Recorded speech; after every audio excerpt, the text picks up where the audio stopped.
or to worry about the university's reputation in regards to labor practices, fair trade products, and if so, do you have any specific plans?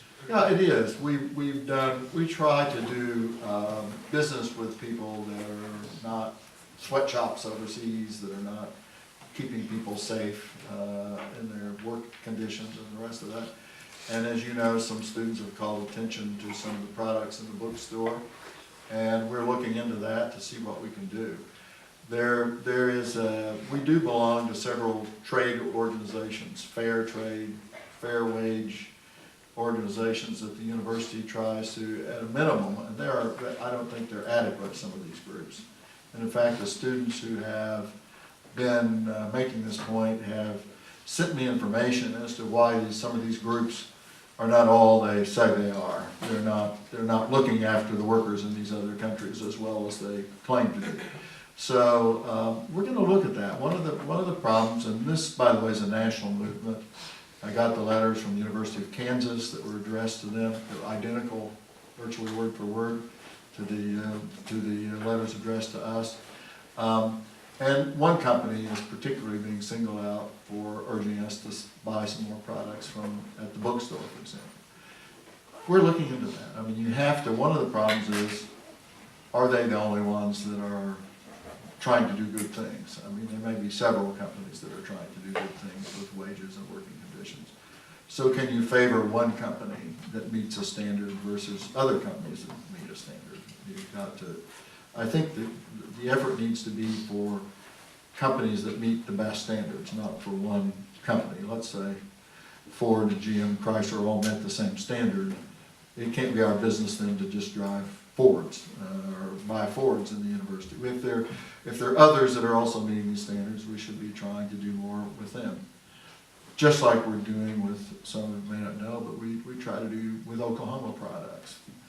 Food Services goes out of its way to buy locally grown. It's sort of, what is there's a restaurant in town now called Local. We're trying to be local too, I guess. So we're trying to do this. And we also don't have a direct right, if we're in contract with the bookstore, for example, for a certain period of time, to force them. It has to be more a matter of persuasion and say, someday you must renew your contract. So we hope you'll be sensitive to our desires. So we're in conversations with them, and hopefully we can make some progress. The other thing is consumers. You know, consumers have to participate in this. If we say increase, and I don't have on the top of my head now the name of the company, but I've read the letters back and forth, including a recent response with more information to me from the group that's interested in this especially.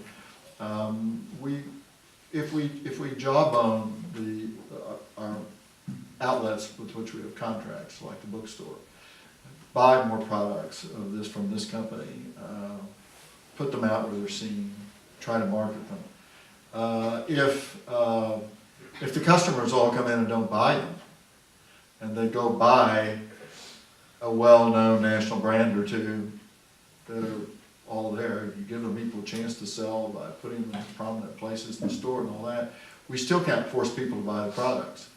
And they go over and they say, I don't want to name any particular name, but you know the name brands, and particularly athletic-like apparel. People still go buy all of them, and they don't buy any of these things. You can't force a company then to keep offering products that people don't buy. So I think when we talk about ethics, and I think it's right for us to question with whom we do business. I think that's right. We can't always be 100% pure, but consumers are sometimes the key to it. Consumers also have, if we're trying to stretch to be ethical in offering these products, consumers need to stretch and be ethical in which products they buy. Because you can't force a store to stock something that no one will buy. So we have to weigh all those things. But I think it's appropriate. We are an educational institution. We try to be a very ethically sensitive community.